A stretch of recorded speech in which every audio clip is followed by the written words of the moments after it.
2019 ఎన్నికలకు మరో 2 ఏళ్లు మాత్రమే ఉండడంతో టీఆర్ఎస్ పార్టీని మరింత బలోపేతం చేసేందుకు తెలంగాణ సీఎం కె చంద్రశేఖరరావు ప్రయత్నాలు చేపడుతున్నారు. దీనికోసం ఈ నెలలో అన్ని జిల్లాలకు చెందిన నేతలు, ముఖ్య నాయకులతో ప్రగతి భవన్లో సమావేశం కానున్నారు.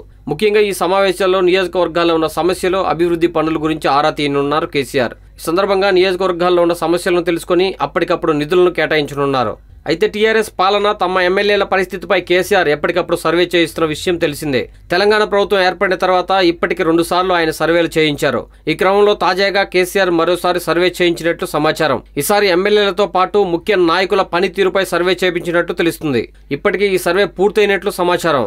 జిల్లాల వారీగా ఏర్పాటు చేసే నియోజకవర్గాల సమావేశాల్లో కేసీఆర్ ఈ 3వ సర్వే రిపోర్టును కూడా బయటపెట్టే అవకాశాలు కనిపిస్తున్నాయి. పార్టీ పరిస్థితికి సంబంధించి శాసనసభ్యులు, మండలాలు, పట్టణ, పంచాయతీ స్థాయిల్లోని ప్రజాప్రతినిధుల పరిస్థితిపై కూడా రిపోర్టును పార్టీ సేకరించినట్లు సమాచారం. ఈ విషయాలను నాయకుల ముందు సమావేశంలో ఉంచాలని సీఎం భావిస్తున్నట్లు తెలుస్తుంది. దీంతో ఈ సర్వేలో ఏం తేలిందనే విషయంపై గులాబీ శ్రేణుల్లో చర్చ జరుగుతుంది.